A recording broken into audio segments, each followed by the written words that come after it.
Hello दोस्तों, economics 4 VVU में आपका स्वागत है। आज हम बात करने वाले हैं, अभी जो सेमेस्टर के एग्ज़ाम चल रहे हैं, आप लोग जान रहे कि सेमेस्टर 2 का एग्ज़ाम चल रहा है, तो अभी इम्पोर्टेंट क्वेश्चन हम करवाने वाले हैं। बहुत इंपॉर्टेंट क्वेश्चन है। क्वेश्चन नंबर इकोनॉमिक्स का जिनका भी मेजर है वो ज़रूर ये वीडियो देखें, जिनका मेजर 2 है। तो हम बात करने वाले हैं कौन से, तो क्वेश्चन नंबर आज हम 9 इंपॉर्टेंट क्वेश्चन बताने वाले हैं, जो 9 बहुत ही इंपॉर्टेंट क्वेश्चन है। ये इंपॉर्टेंट क्वेश्चन एग्जाम में 100% आने का संभावना है। तो आइए हम देखते हैं इंपॉर्टेंट क्वेश्चन में 9 नंबर क्या कहता है। तो 9 नंबर हमारा आप देख सकते हैं स्क्रीन पे है कि जूट उद्योग की वर्तमान स्थिति एवं समस्याओं की व्याख्या करें। मतलब कि जो समस्या चल रही है, जूट उद्योग की वर्तमान में स्थिति क्या है, अभी क्या है स्थिति उनकी क्या है।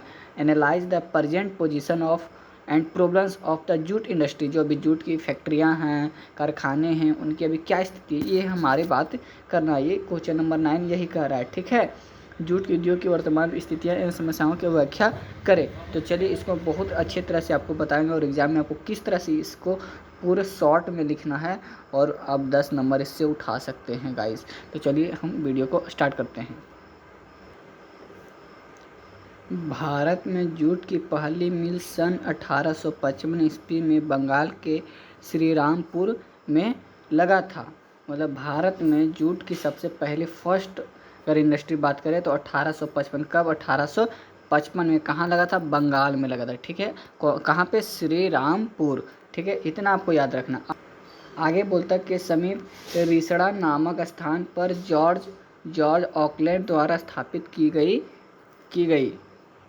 लेकिन इस उद्योग में शक्ति संचालित करघे का प्रयोग 1859 ईस्वी में शुरू हुआ। प्रारंभ में उद्योग की प्रगति धीमी रही, लेकिन 1868 में लेकर 1863 तक उद्योग को अत्यधिक लाभ हुआ। लेकिन 1855 के बाद जूट उद्योग को कई कठिनाइयां का सामना करना पड़ा। कब से, 1875 से, ठीक है, 1875 से डेट आपको याद रखना है, पड़ा, तथा 1885 से लेकर 1895 तक समय का उद्योग के लिए मंदी का समय था। 1885 से 1875 में ठप पड़ गया जूट का उद्योग। उसके बाद 1885 से लेकर 1895 तक पूरा जो उद्योग समस्या फैक्ट्री की था वो पूरा मंद पड़ गई, मतलब बंद पड़ गया। लेकिन उसके बाद उद्योग में प्रगति शुरू हुई तथा प्रथम विश्व युद्ध के समय भारतीय वालों के थैले तथा जूट के अन्य सामानों की मांग बढ़ जाने से उद्योग में वस्तुओं की निर्यात बढ़ गया तथा जूट के मिल के काफ़ी मुनाफा कमाया।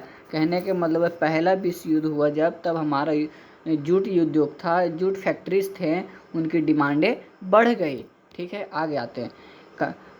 1913 से 1914 के ईस्वी में भारत में जूट की 64 कारखाने थे। कितने थे, 1913 से 14 में 64 कारखाने थे, जिनमें से 43% लाख गठक कच्चे जूट का खपत होती थी। लेकिन युद्ध के बाद जूट उद्योग को कई कठिनाइयों का सामना करना पड़ा, जिनमें कोयले की कमी कठिनाइयाँ प्रमुख थी। कहने का मतलब कि मुनाफे के साथ साथ बहुत सारे प्रॉब्लम्स आए, कठिनाइयाँ आए। क्या क्या है, सबसे पहले क्या हुआ कि जो पहला प्रथम विश्व युद्ध हुआ उसमें सबसे ज़्यादा हमारा कोयला यातायात की समस्या है, जिसके चलते 1919 से 20 में कई कारखानों को कुछ समय के लिए बंद करना पड़ा। इसलिए बंद करना गया, जब विश्व युद्ध चल रहा था तो बहुत सारे कोयले के आना जाना बंद हो गया, जिसके कारण बहुत सारे कारखाने बंद हो गए। लेकिन इन कठिनाइयों के बावजूद उद्योग की प्रगति 1928, फिर 1928, ठीक है, 1928 तक संतोषपूर्वक चलती रही। मतलब धीरे धीरे कुछ ना कुछ चलता रहा। फैक्ट्रीज कुछ जो कारखाने थे वो चल रही थी, कुछ बंद हो रही थी। पुनः 1929, फिर 1928 तक ठीक चला। फिर 1929 की भयानक विश्वव्यापी आर्थिक मंदी से जूट उद्योग को पूरी तरह क्या आर्थिक मंदी के युग में पूरी तरह से प्रभावित किया गया। युद्ध के कारण मांग में कमी हुई। अब क्या हुआ कि प्रथम विश्व युद्ध चल रहा है भैया, तो युद्ध के कारण क्या हुआ, डिमांडें कम होने लगी, जिससे उद्योग को बंद होकर मिलों को काम के घंटों का काम करना पड़ा, ठीक है। आगे देखते हैं। लेकिन द्वितीय विश्व युद्ध के फलस्वरूप जब सेकेंड विश्व युद्ध हुआ के फलस्वरूप जूट उद्योग को पुनः प्रोत्साहन प्राप्त हुआ। जब दूसरा विश्व युद्ध हुआ तो फिर से जितने भी जूट के कारखाने थे फिर से वो चालू हो गए, क्योंकि युद्ध के कारण उद्योग की वस्तुओं की मांग बढ़ गई। जब युद्ध होता तो बहुत सारे सामान बनाने को लेकर, कपड़ा है तो ड्रेस है, बहुत सारे ऐसे चीज़ें बनाने पड़ती थी जिनके कारण उसकी डिमांड बढ़ गई, फिर मांग बढ़ गई। लेकिन 1942 ईस्वी में युद्धकालीन मांग में कमी होने जब युद्धकालीन जब कम हो गया, मांग कम होने लगा, कोयले का अभाव एवं यातायात की कठिनाइयों के कारण उद्योग की हालत ख़राब हो गई। अब क्या हो रहा है, एक तरफ तो डिमांड बढ़ गई लेकिन जो हमारा रॉ मटेरियल था, कच्चे माल थे जैसे कि कोयला हो गया, ये सारे चीज़ कम होने पड़ने लगे। 1947 ईस्वी में देश विभाजन का जूट उद्योग पर बहुत बुरा प्रभाव पड़ा। जब 1947 में देश का विभाजन हुआ, बंटवारा हुआ तो बहुत ही जूट उद्योग पर प्रभाव पड़ा। अविभाजित भारत की जूट उत्पादन करने वाली भूमि के करीब 71% भाग पूर्वी पाकिस्तान में चला गया। 71% भाग जो था वो पाकिस्तान को मिल गया, जबकि जूट की सारी मिलें भारत है, लेकिन जितने भी कच्चे माल का पाकिस्तान चला गया और जो फैक्ट्रीज थी वो भारत में रह गए। कहाँ पे? भारत में। ठीक है, जिसके फलस्वरूप भारतीय जूट मिलों का सक्षम कच्चे जूट का अभाव का भारी संकट उत्पन्न हो गया। अब ये क्या कि खेती जो होता था कच्चे जूट का तो पाकिस्तान चला गया, लेकिन फैक्ट्रीज था वो इंडिया में था, तो कमी तो कच्चे माल की होने लगा इंडिया में। अब बोलते हैं इन्हें कच्चे जूट के लिए पाकिस्तान पर आश्रित होना पड़ा। अब क्या है कि अब कच्चे माल के लिए, रॉ मटेरियल के लिए तो पाकिस्तान पे, क्योंकि 71% जो था वो पूरा पाकिस्तान पे चला गया। लेकिन दोनों देशों के बीच राजनीतिक मुठभेड़ एवं अन्य कठिनाइयों के कारण पाकिस्तान से पर्याप्त कच्चा जूट प्राप्त नहीं होता था। अब क्या आप जान रहे कि पाकिस्तान इंडिया का शुरू से लड़ाई चल रहा है, जिसके कारण कच्चा माल भारत में पहुँचने में बहुत सारे नुकसान, प्रॉब्लम्स होते थे। तो अब क्या बोलता है, जिससे जूट उद्योग के उत्पादन में कमी हो गई। 1949 में भारतीय रुपए का अवमूल्य किया गया, लेकिन पाकिस्तान रुपए का अवमूल्य नहीं किया गया, जिसके चलते पाकिस्तान जूट का मूल्य भी भारतीय मुद्रा के रूप में बढ़ गया। अब क्या बोलता है, मूल्य हुआ लेकिन पाकिस्तान का मूल्य कभी नहीं किया गया, तो जिसमें पाकिस्तान का मूल्य ज़्यादा भारी हो गया। लेकिन भारत में 5 वर्षीय योजना के प्रारंभ के साथ साथ जूट उद्योग को विकास पर ध्यान दिया जाने लगा। जब 5 वर्षीय योजनाएं लागू हुआ भारत में तो उस टाइम जूट उद्योग, जितने भी जूट के फैक्ट्रीज थे उन पर भी ध्यान रखा गया। अब क्या रखा गया, 5 वर्षीय योजनाओं के अंतर्गत प्रगति। 5 वर्षीय योजनाएं जब आई तो जूट उद्योग में क्या क्या बेनिफिट आए, क्या क्या प्रगति हुई, क्या क्या उसमें परिवर्तन हुआ। 5 वर्षीय योजनाओं में जूट उद्योग को प्रोत्साहन देने के लिए कच्चे जूट के उत्पादन में वृद्धि करने तथा जूट मिलों पर वर्तमान क्षमता के पूरे उपयोग पर जोर दिया गया। 5 वर्षीय योजना के प्रारंभ में अर्थ 1950 से 51 में जूट की वस्तुओं का उत्पादन 3000 टन था, जो 1955 से 56 में बढ़कर 1071 टन हो गया। अब क्या हुआ, जब उत्पादन उसमें 5 वर्षीय योजनाएं लाए गए हैं तो 1955 और 56 में क्या हुआ, 71,000 टन हो गया। द्वितीय 5 वर्षीय, जब दूसरा 5 वर्षीय योजनाएं लाया गया तो उसके अंत में 1960 से 61 में जूट की वस्तुओं का उत्पादन बढ़कर 1092 हो गया। 71 था, धीरे धीरे बढ़ता गया, 1092 टन हो गया। तथा तृतीय 5 वर्षीय योजनाएं के अंत में जब तीसरा 5 वर्षीय योजनाएं लाई गई भारत सरकार द्वारा तो 1965 से 1966 में 1399,000 टन हो गया। लेकिन चतुर्थी जब चौथा 5 वर्षीय योजनाएं हैं तो उसमें 1973-74 में जूट की वस्तुओं की उत्पादन घटकर 1300,000 टन हो गया। 1399 हो गया था, अब लेकिन कितना हो गया, 99 घट गया। किसमें? चौथा में। 5 वर्षीय योजनाओं के अंतर में अर्थात 1977 से 78 में जूट की वस्तुओं के उत्पादन 1100,000 टन हो गया। अब देखिए, चौथा में तो घटा ही, पाँचवा में भी घट गया, 5वां वर्षीय में भी क्या करा, 1180,000 टन हो गया। छठी योजनाएं के अंत तक क्या हो गया, जब छठा 5 वर्षीय योजनाएं लाया गया उसमें क्या हुआ कि 1984 से 85 के दशक था, 1985 से 84 से 85 का दशक था। जूट की वस्तुओं के उत्पादन को बढ़ाकर 1500,000 टन कर दिया गया।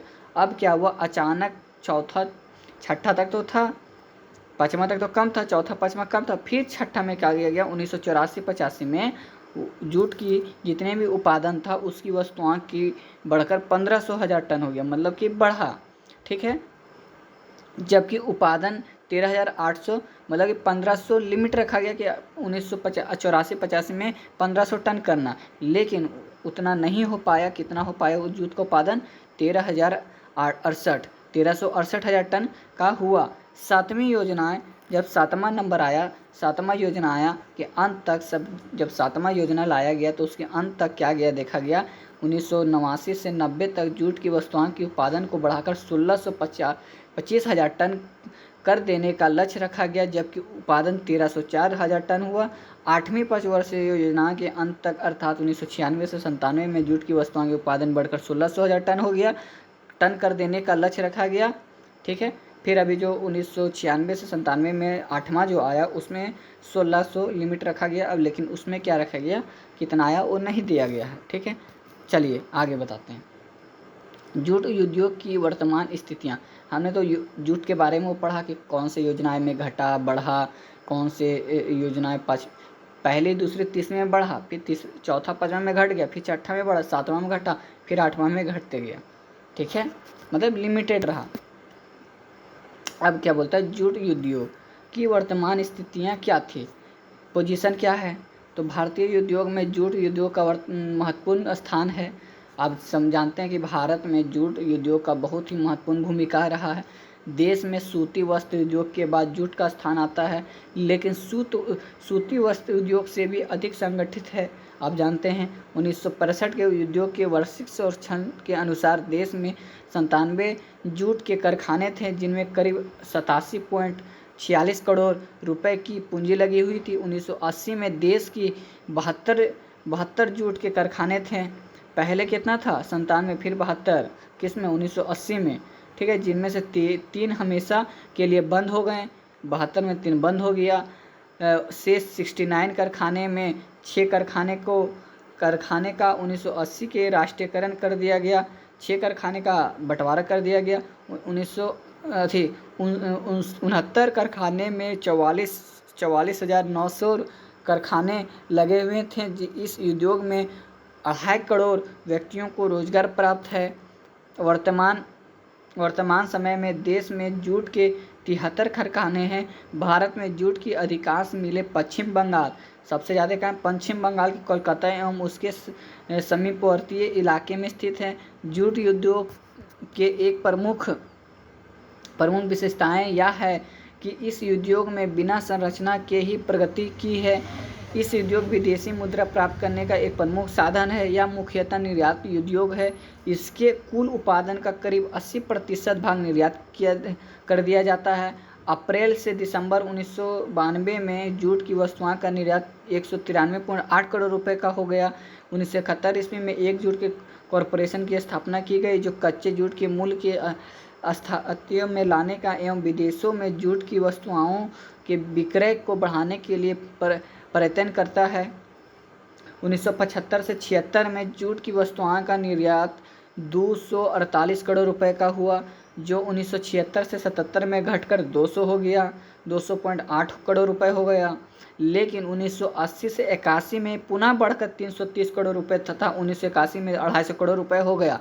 1983 में 83 से 84 में जूट की वस्तुओं का निर्यात कमी की आई और इनका निर्यात केवल 165 करोड़ रुपए का ही हुआ। लेकिन 1991 से फिर 92 में निर्यात बढ़कर अनुमान 391 करोड़ रुपए का हो गया। 1991-92 में जूट की वस्तुओं के उत्पादन 1450,000 टन हुआ। ठीक है, मतलब कि आपको हमेशा डेट याद रखना है। 1981-82 में कितना था, फिर 91-92 में कितना था, फिर 91-92 में फिर कितना उत्पादन हुआ, तो 1450,000 टन हुआ। ये हमारा पोजीशन था जूट उद्योग का। ठीक है ना, वर्तमान में। अब इसको पढ़ते हैं, जूट उद्योग की प्रमुख समस्याएं एवं उनका निरीकरण।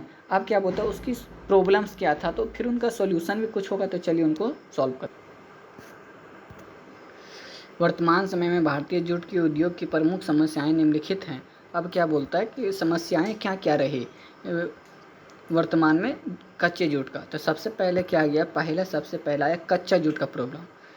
कच्चा जूट का अभाव, मतलब कच्चा जूट का कमी, मतलब ख़त्म होने लगा कच्चा जूट। तो जूट उद्योग के समक्ष में सर्वप्रथम समस्या कच्चे जूट के अभाव की है। देश विभाजन के फलस्वरूप जूट के सभी कारखाने भारत में रह गए, लेकिन जूट उत्पादन करने वाली भूमि करीब 72% भाग पाकिस्तान में चल गया। इससे देश में कच्चे जूट का अभाव उत्पन्न हो गया। जूट उत्पादकों में लाभकारी मूल्य प्राप्त नहीं होता, जिससे जूट के उत्पादन में वृद्धि करने के लिए प्रोत्साहन नहीं मिलता।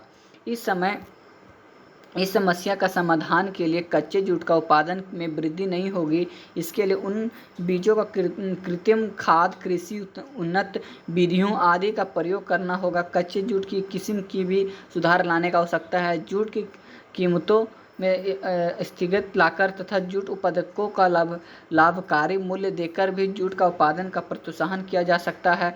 5 वर्षीय योजनाओं में सरकार जूट का उत्पादन में वृद्धि करने का प्रयास कर रही है। 1950 से 51 में देश के जूट का उत्पादन 33 लाख गठ था, जो बढ़कर 1968-69 में 62 लाख गठ था तथा 73-74 में 62 लाख गठ हो गया। 5वीं योजना में जूट के उत्पादन को बढ़ाकर 70 लाख टन गठ करने का लक्ष्य रखा गया, जबकि वास्तविक उत्पादन 75 लाख गठ हुआ। 7वीं योजना के अंत तक 1989 से 90 तक जूट का उत्पादन को बढ़ाकर 95 लाख गठ करने का लक्ष्य रखा गया, जबकि उत्पादन 83 लाख गठ की ही हुआ। 8वीं योजना के अंत तक अर्थात 1996-97 में जूट का उत्पादन को बढ़ाकर 95 लाख गठ कर देने का लक्ष्य रखा गया। ये पहला प्रॉब्लम था और उसका समाधान है। प्रॉब्लम विथ सॉल्यूशन, प्रॉब्लम के साथ साथ समस्या के साथ साथ निरीकरण भी बता दिए। अब क्या, ये आपका प्रॉब्लम हो गया और ये प्रॉब्लम, ये सॉल्यूशन, ठीक है, पहला कदम। दूसरा आपका ये प्रॉब्लम, आगे समस्याएं हैं ये। तो यंत्रों एंड मशीनों का आधुनिकीकरण, जो यंत्र यूज करते थे, मशीन जो यूज करते थे, वो आधुनिक यूज नहीं होते थे। जूट उद्योग के समान यंत्र एवं मशीनों का आधुनिकीकरण की भी समस्या है। उद्योग के अधिकांश यंत्र जीर्ण एवं पुराने तरीके के हैं। आधुनिक यंत्र एवं मशीन का अभाव उत्पादन व्यय अधिक होता है। अतः यंत्रों एवं मशीनों का आधुनिकीकरण अत्यंत आवश्यक है, लेकिन इसके लिए पर्याप्त पूंजी की आवश्यकता होगी तथा आधुनिकीकरण के फलस्वरूप मजदूरों में बेरोजगारी होने का भय है। इस समय में समाधान के लिए, ये तो हमारा प्रॉब्लम हो गया, बेरोजगारी होने का भय। अब दूसरा पॉइंट हमारी ये जो है, इस समस्याएं का समाधान के लिए पर्याप्त मात्रा में विद्युत उपलब्ध कराने की जरूरत, ये हमारा सॉल्यूशन है। अब इसका निरीकरण है। सरकार जूट उद्योग के आधुनिकीकरण के लिए ऋण का प्रतिबंध कर रही है तथा विदेशों में अच्छी मशीनें का यातायात के लिए लाइसेंस दे रही है। राष्ट्रीय उद्योग के विकास निगम में उद्योग को इस कार्य के लिए ऋण दे रहा है, लेकिन आधुनिकीकरण प्रक्रिया धीरे धीरे अपनाने की आवश्यकता है ताकि मजदूरों में बेरोजगारी ना बढ़े और ना उनके लिए दूसरे रोजगार की व्यवस्था की जा सके। मतलब कि जो आधुनिकीकरण मशीनें जो लाई जा रही है वो धीरे धीरे लाना चाहिए ताकि हमारे मजदूर है वो धीरे धीरे बेरोजगारी एक बार ना आ जाए, धीरे धीरे, और उनकी व्यवस्था दूसरे जगह पे की जाए, ठीक है, पहला। तीसरा पॉइंट आपको क्या लिखना है, अत्यधिक मूल्य एवं बढ़ती हुई बेरोजगारी की समस्या। 3 पॉइंट आपको लिखना, ज़्यादा नहीं, 3-4 पॉइंट लिख दीजिएगा, हो जाएगा। अत्यधिक मूल्य एवं बढ़ती हुई बेरोजगारी की समस्या। अत्यधिक मूल्य जो बढ़ रही है जूट में और उसकी बढ़ती हुई बेरोजगारी, तो इसको आप कैसे करेंगे। द्वितीय विश्व युद्ध के बाद जूट की वस्तुओं में मूल्य एवं उद्योग के काम करने वाले मजदूरों की मजदूरी का निरंतर वृद्धि हो रही है। विभाजन के बाद कच्चे जूट का अभाव के कारण उसका मूल्य बढ़ गया तथा यंत्र एवं मशीनें का आधुनिकीकरण भी नहीं किया जा सका। मतलब कि मशीन भी बदला नहीं गया, वही मशीन का यूज किया गया। इन कारणों के चलते जूट का उत्पादन वाय मूल्य में अत्यधिक वृद्धि हो गई, जिसमें क्या हुआ, मूल्य हमारा इंक्रीज होते हुए गया। इस समस्या का समाधान के लिए ये सॉल्यूशन है, ये आप ध्यान रखना, ये हमारा समस्या था, ये हमारा सॉल्यूशन है, निजीकरण, ठीक है।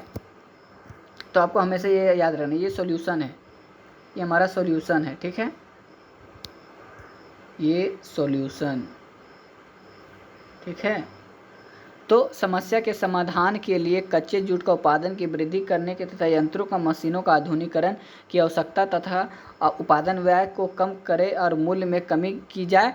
उद्योग की सट्टेबाजी को भी रोकना होगा। मजदूरों को मजदूरी तभी बढ़नी चाहिए जब उनकी उत्पादकता में वृद्धि, मतलब कि हमारा जो सामान है उसमें अगर वृद्धि होती है तो हम श्रमों के भी, जो हमारे मजदूर हैं उनको भी हम वेतन बढ़ा सकें, तब होगा सॉल्यूशन।